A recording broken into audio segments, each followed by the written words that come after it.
Hoje é 1º de abril, mais conhecido como Lula Day. Abóbora. Eu confesso que não foi fácil reunir quase que todas as mentiras do Lula, mas aqui vão elas. Em primeiro lugar, a clássica, quando o Lula fala que basicamente inventava números e ficava por isso mesmo. Eu cansei de viajar o mundo falando mal do Brasil, gente. Era bonito a gente viajar o mundo e falar: no Brasil tem 30 milhões de crianças de rua, no Brasil tem 30 milhões. A gente nem sabia, tem não sei quantos milhões de abortos, era tudo clandestino, mas a gente ia citando números, sabe? Se o cara perguntasse a fonte, a gente não tinha, mas a gente ia citando números. Mas eu estava dizendo, porque no Brasil tem 25 milhões de crianças de rua. Eu era aplaudido calorosamente pelos franceses. Quando eu terminei de falar, o Jaime Lerner falou assim para mim: ô Lula, não pode ter 25 milhões de crianças de rua, Lula. Porque senão a gente não conseguiria andar nas ruas, Lula. É muita gente. E dá pra perceber que é uma prática meio comum do Lula inventar números. No Brasil tem 19 milhões de pessoas passando fome. 33 milhões de brasileiros vão dormir sem ter o que comer. E 800 milhões de pessoas passando fome. Nós temos 800 milhões de pessoas que vão dormir toda noite sem ter o que comer. Ele ainda teve a pachorra de comparar o investimento tecnológico como se fosse um investimento inútil. Isso não toca na nossa consciência? Quando o cara quer fazer um foguete para ir pro espaço passear, ver se tem um lugar melhor para ele morar, ele não se toca que poderia melhorar a qualidade de vida, melhorando a qualidade do alimento daquele, de emprego, da casa, da moradia. Não seria possível? Logo o cara que tem 7,4 milhões de patrimônio e que já gastou mais com o cartão corporativo do que Bolsonaro, Temer e Dilma. Isso sim pra mim é hipocrisia, falar mal do capital, mas ter esse patrimônio. E falar para melhorar a qualidade de vida das pessoas usando o dinheiro das pessoas com ele mesmo. Nós, seres humanos, humanistas, temos que ficar indignados com a desigualdade. E o que dizer então, Lula, das pessoas que gastam R$1 bilhão do pagador de impostos somente em um ano com viagens? E essa apelação para o sentimento das pessoas só para poder ganhar voto não é de agora.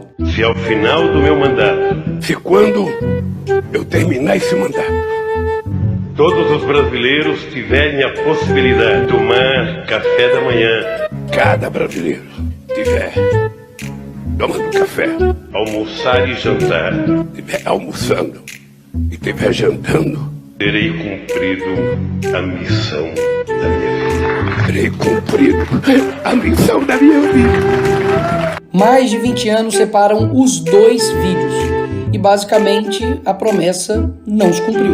Até mesmo que ele continua usando as mesmas técnicas lá do passado que deram certo. Comprar as pessoas pela lábia. E vamos voltar no final de semana a comer um churrasquinho e tomar uma cerveja. E eu digo todo dia: olha, vamos voltar a comer picanha, tava aquela massa com aquela gordurazinha passada na farinha, a gente mastigar aquilo, tomar uma cervejinha gelada.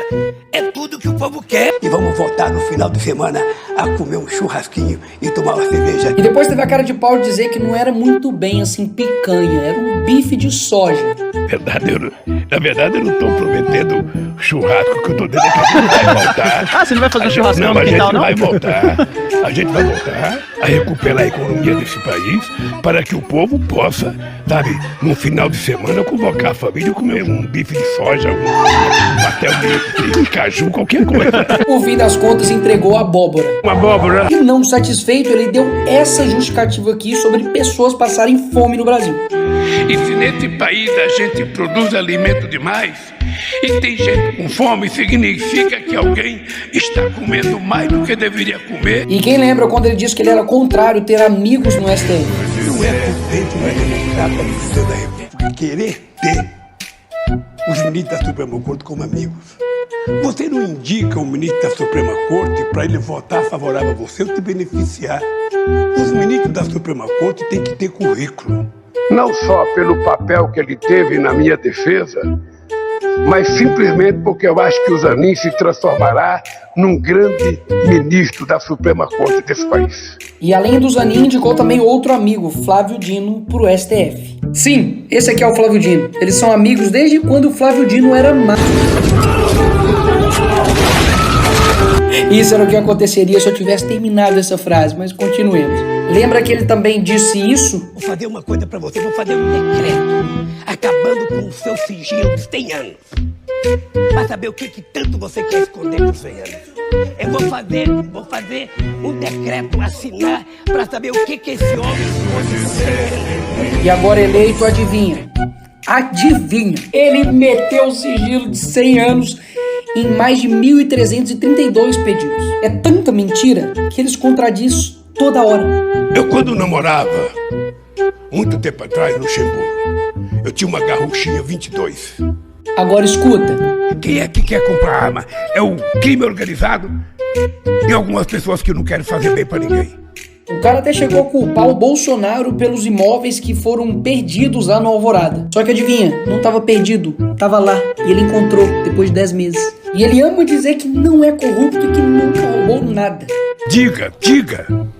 Tá, o que eu roubei? E pra não falar, é o Nicolas que tá acusando ele, eu vou deixar o Antônio Palocci, ex-ministro do Lula, falar então. No fim do seu segundo mandato, aí ele preparou sua aposentadoria. Recebeu 300 milhões da Odebrecht numa conta corrente de disponibilidade, recebeu seu sítio, que foi feito, combinado para seu uso, o apartamento do qual já foi condenado. Eu pessoalmente levei pacotes de 50 mil reais, algumas vezes ao presidente Lula. E não tem como brigar com a realidade. Lula foi condenado a 12 anos e 11 meses por corrupção e lavagem de dinheiro na ação da Lava Jato. Depois da história você já sabe, né? Basicamente o STF descondenou o Lula. E aí tem gente que fala, a Lava Jato foi tudo uma maçã, tudo uma mentira, o Lula é inocente. Não.